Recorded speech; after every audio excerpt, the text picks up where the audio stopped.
ကိုလက်ထဲမှာပတ်စံတပြားမှမရှိတဲ့အခါမှာလောကကြီးကတင့်ကိုလူတွေအကြောင်းသင်ပေးသွားပါလိမ့်မယ်။တင်ဆုံးရှုံးမှုတွေနဲ့ရင်ဆိုင်ရပြီးဆင်းရဲမွဲတည်နေတဲ့အခိုက်မှာစစ်မှန်ပါတယ်ဆိုတဲ့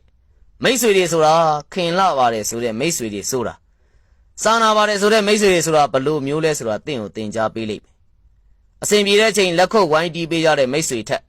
အစဉ်မပြေတဲ့အခါမှာနှစ်သိမ့်စကားတစ်ခွန်းလောက်ပြောပြီးတဲ့မိတ်ဆွေကပို့ပြီးတော့တန်ဖိုးရှိပါတယ်။ပြဿနာတိုင်းကတင့်ကိုအဆုံးသတ်ဖို့ဖြစ်စေတာမဟုတ်ဘူး။တကယ်တော့တင့်ကိုလမ်းညွှန်ပေးတဲ့အရာတွေပါ။အစိုးရအားလုံးကတင့်ကိုအရှုံးပေးဖို့ဖြစ်စေတာမဟုတ်ဘူး။တကယ်တော့တင့်ကိုအကောင်းဘက်ကိုဘလို့သွားရမလဲဆိုတာသင်ပြပေးနေတာပါ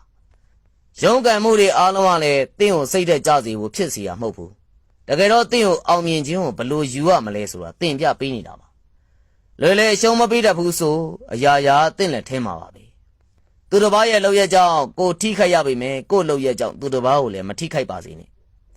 သူတစ်ပါးစကားကြောင့်ကိုစိတ်ဆင်းရဲရပေမဲ့ကိုစကားတစ်ခွန်းကြောင့်လည်းသူတစ်ပါးစိတ်မဆင်းရဲရပါစေနဲ့။သူတစ်ပါးကြောင့်ကိုမျက်ရည်ကျရပေမဲ့ကိုကြောင့်လည်းသူတစ်ပါးမျက်ရည်မကျစေပါနဲ့။လောကကြီးမှာလူတွေအားလုံးကအမြင့်ကိုရောက်ဖို့လှေကားတွေကိုနင်းတက်ကြ။ဒါပေမဲ့အဲ့ဒီလှေကားတွေကိုကျေးဇူးတင်ရကောင်းမှမသိကြဘူး။အမြင့်ကိုပြန်တန်းနေတဲ့စွန်ဟာလည်းသူ့ကိုကျိုးနဲ့ချီပြီးမြေပြင်ကနေရေပိန်လေးကင်ပြီးမျောကြည့်နေတဲ့သူတို့မေးတတ်ကြတယ်။ကိုဘဝရဲ့တန်ဖိုးကိုဘလို့ဖြစ်လာသလဲဆိုတာဘယ်နေရာရောက်ဘယ်အချိန်မှာပဲဖြစ်ဖြစ်မမေ့ဖို့ကအရေးကြီးဆုံးပဲ